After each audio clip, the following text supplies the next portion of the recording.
Jadi gini, Ca, ada berita baik dan berita buruk. Apa tuh? Berita baiknya, Bocci The Rock dapat season 2. Bagus dong. Tapi itu juga jadi berita buruk tuh. Jelek. Season 2-nya tuh Enggak, jadi Bocci The Rock season 2 itu bisa jadi ada kayak semacam problem. Dan diungkapkan sama sutradara sebelumnya. Gimana lengkapnya? Tonton sampai habis.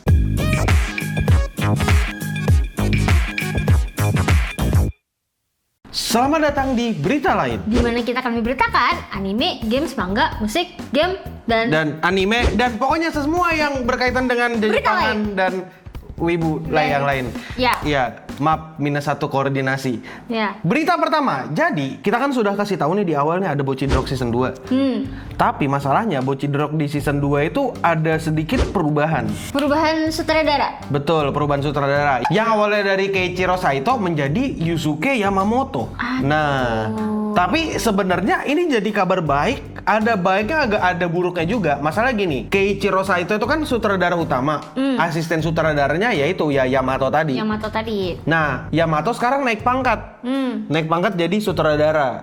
Masalahnya, kan orang Keiichiro Saito ini adalah orang yang menginisiasi komedi-komedi di Bocci The Rock. Kayak komedi-komedi ada 3D yang jelek, ada ekspresi-ekspresi aneh Bocci dan Tapi lain-lain. dia cabut. Iya, dia cabut. Orang-orang sekali lagi bakal berpikir atau bakal berasumsi ini semua karena dia lebih cocok ke free rent. Friren. Ya, tapi dia nggak ngaku sih kalau itu. Dia bilang, ini bukan karena free rent kok. Dia ngomong kayak gitu. Tahu dari mana? Dari gua sumbernya. Lu yang beritain. Gua sumbernya. Nah, terus habis itu, selain masalah penggantian sutradara, ternyata di season 1 Bocci The Rock itu ada beberapa problem dari produksinya. Apa tuh problemnya? Kok nggak kedengeran tapi? Nah, nggak kedengeran kan? Karena emang sutradaranya jago. Enggak. Jadi sutradaranya itu ada di dalam acara podcast gitu. Dia intinya ngomong, dia itu nggak mau kerja di Bocci The Rock karena takut menjadi hambatan. Itu yang pertama. Dan yang kedua, dia takut kalau dia membuat staffnya kerja overwork lagi. Yang dimana mengindikasikan kalau di season sebelumnya, di season 1, Bocci The Rock itu ada beberapa staff yang overwork gitu. Bekerja berlebihan. Andaikan Mappa bisa berpikir seperti itu ya. Tidak akan. Susah. Dan yang Bocci The Rock season 2 ini fokusnya ntar bukan kayak komedi banget. Kayaknya tapi nanti lebih ke musik ya? Betul, lebih ke musik. Nanti bakal ada banyak animasi main musik. Karena main musik tuh susah. Nganimasiinnya susah.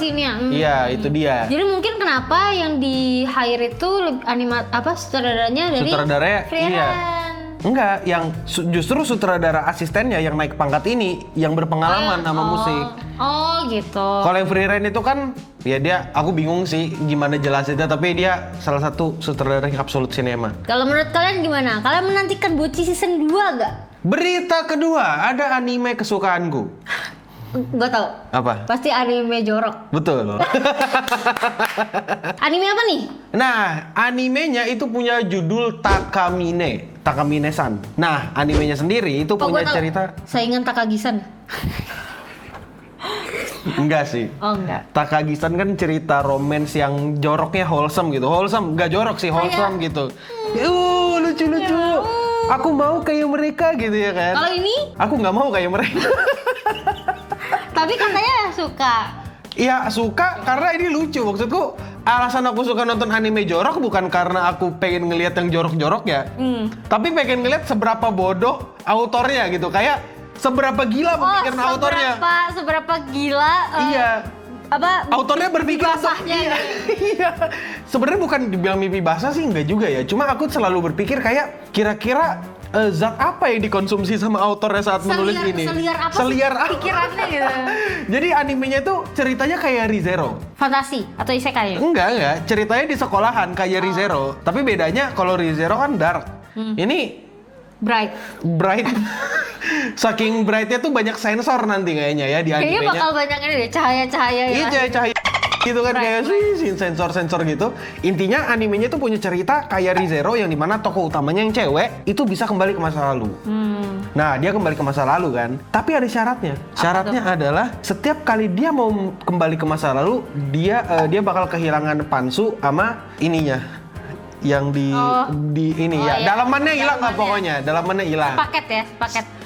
Satu-satu. Jadi dia sehari bisa pakai 2 gitu. Either yang Pansu atau yang bagian dada. Nah, jadi harus di-reload dong supaya nggak 2 kali pakai doang. Iya. Nah, masalahnya adalah ada satu cowok yang kebetulan dia ini tidak terpengaruh sama kekuatan itu. Woi. Karena katanya dia tuh udah ngeliat si cewek dengan tidak berbusana, tidak ada apa-apanya. Jadi dia tidak apa ya? Tidak terpengaruh. Dan dia diperas sama cewek itu. Aku bakal laporkan kau yang aneh-aneh nih kalau misalnya nggak mau menuruti permintaan gitu. Jadi permintaannya itu adalah si cowok diminta untuk menjadi lemari di mana dia itu harus membawa semua dalamannya si cewek dan memasangkannya. Oh, harus dipasangin. Iya. Si cewek yang nggak mau jadi mandiri harus dipasangin. Oh, iya. Ini anime kesukaan ibu pecundang banget sih. Aku suka banget.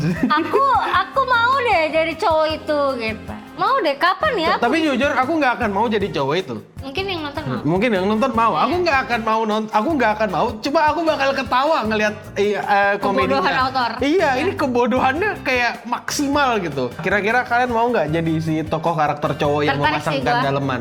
Tertarik sih gua buat nonton anime ini. Berita selanjutnya adalah berita di mana ada sepatu Converse kolaborasi dengan Suisei. Tapi plot twistnya bukan di situ. Plot twist-nya adalah Plot twistnya adalah ternyata sepatunya ini kan sepatu Converse. Diproduksinya di Indonesia. Yang artinya adalah Suisei confirm orang Nganjuk. benar sih.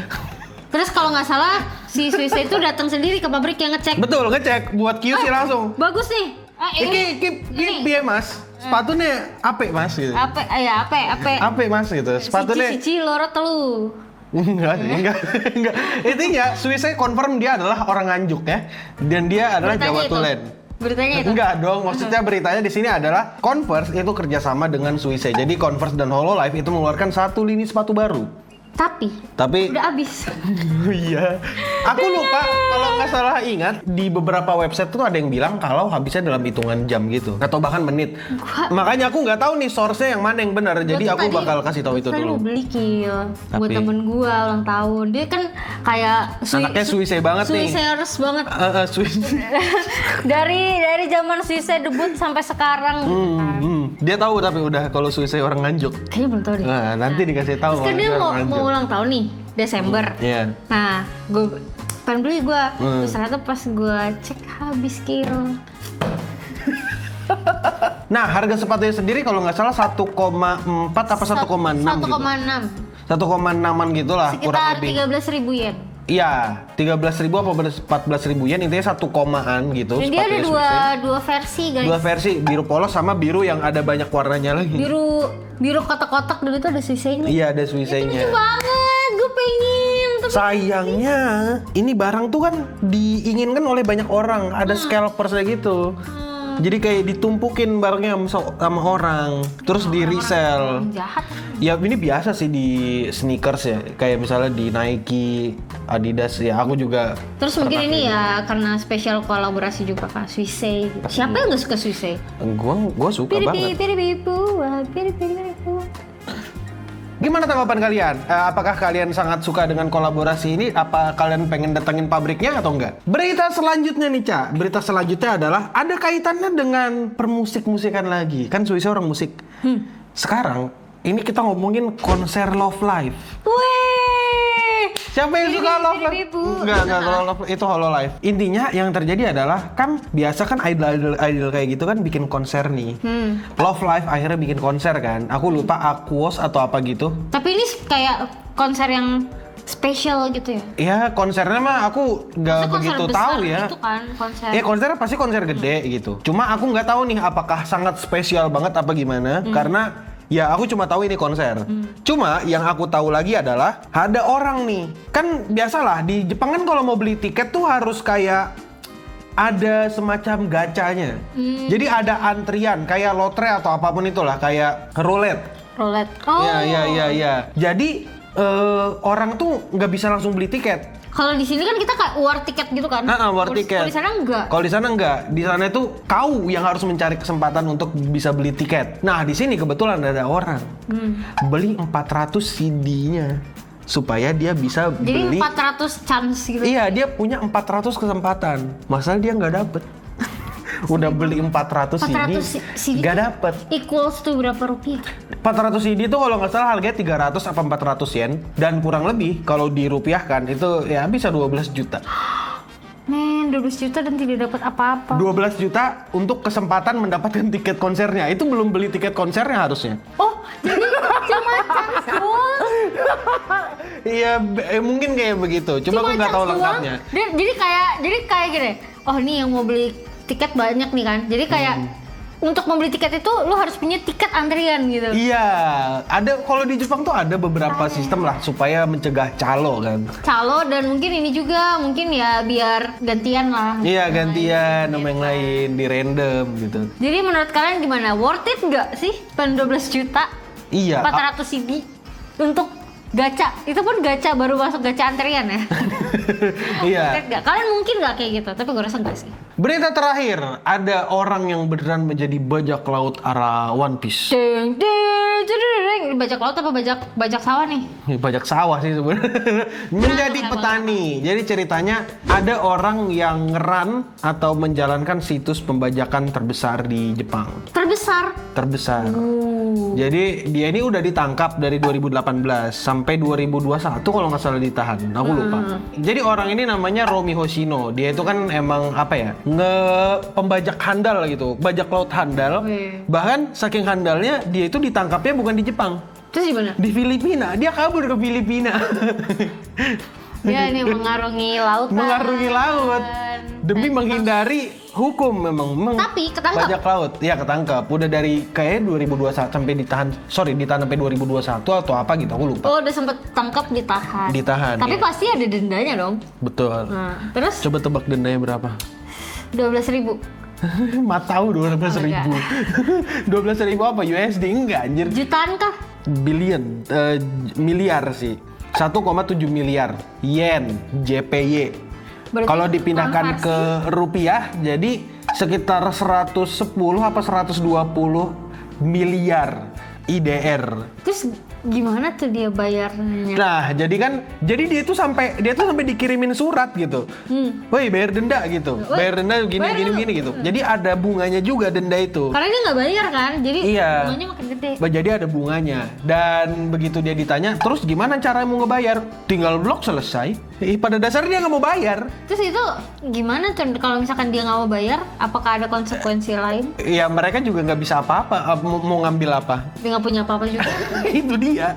Nah, sebenarnya kalau dibilang dia nggak punya apa-apa itu kurang tepat. Karena bisa jadi dia punya aset di luar negeri.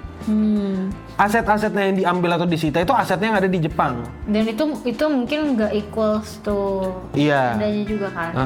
Dan nggak bisa semua harta bendanya diambil dong, ya kan? Tapi kita nggak tahu aset di luar negerinya. Cuma ya itulah kurang lebih. Dia nggak mau bayar denda. Gimana ini One Piece banget nih. Cuci tangan. Pembajak handal nih emang. Cuci tangan habis itu. Kami tidak mendukung pembajakan dalam bentuk apapun ya, karena Iya. itu urusan masing-masing. Tapi kalau saran kita jangan. Bahkan dia itu ada bilang kayak gini kalau nggak salah. Seharusnya nih kalau kalian mau semua orang yang memuat berita tentang aku yang ngebahas dia di internet, entah itu dari Yahoo atau apapun itu, harusnya mereka ikut bayar. Karena mereka kan dapat iklan waktu ngebahas aku.